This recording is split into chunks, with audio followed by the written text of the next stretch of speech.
YouTube, and welcome back to Creative Nonfiction Friday. Sorry, it's been a while. Today I'm really excited to introduce you to one of my favorite creative nonfiction comic book writers, and that is Grace by Klee Mineta. I really hope I pronounced her name right. Grace Mineta has published 4 graphic memoirs between the years of 2014 and 2016. My Japanese husband thinks I'm crazy, My Japanese husband still thinks I'm crazy, Confessions of a Texan in Tokyo, and My Life in Japan, the comic book. All of these stories are about Grace and her husband Ryosuke, featuring Grace's experiences as an American in Tokyo, and featuring Grace's and Ryosuke's experiences being newlyweds and being in an interracial and intercultural relationship. There are so many things I appreciate about all 4 of these books. Grace and Ryosuke are both portrayed as young adults who are fun, silly, and creative and just like to be goofy with one another, and when you read the books you can tell how much they love each other. The books are whimsical and funny not only because of Grace and Ryosuke's fun personalities and stories, but also because of Grace's fun art style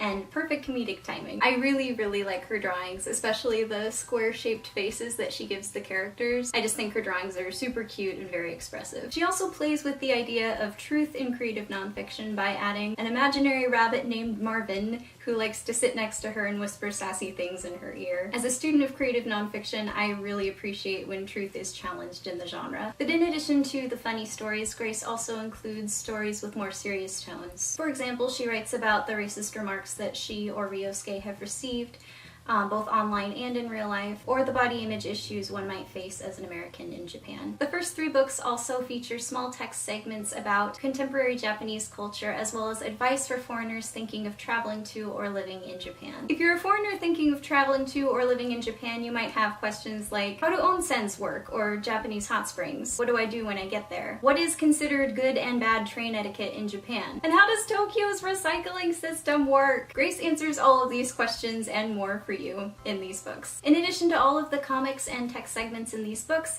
each book opens up with an introduction by Grace introducing herself and her husband Ryosuke. So really you could read these books in any order you wish because each has an introduction introducing you to the main characters and the author. In each book, Ryosuke also writes the foreword, which is brief, sweet, and meaningful. So like I said, you can read these books in any order you wish. The first 3 are very similar in both tone and content. However, the last book, My Life in Japan, the comic book, is a little bit different because it's entirely in color, and with the exception of the introduction and the foreword, it's told entirely in comic book format. You can also buy this book in either English or Japanese, whereas the first 3 are only out in English right now. If you're interested in learning more about what the books are like, I've linked Grace's blog down below in the description, where you can see some of her comic book posts as well as her blog posts about living as a Texan in Tokyo. She and Ryosuke also have a YouTube channel titled Texan in Tokyo, which I have also linked in the description. They're no longer posting to YouTube, but the channel is still up, featuring over 200 videos between 2014 and 2016. A lot of the videos are about Grace and Ryosuke's daily life while Grace was freelancing and writing these comic books, as well as videos about contemporary Japanese culture and fun travel and food videos. I really wanted to film a book review / recommendation video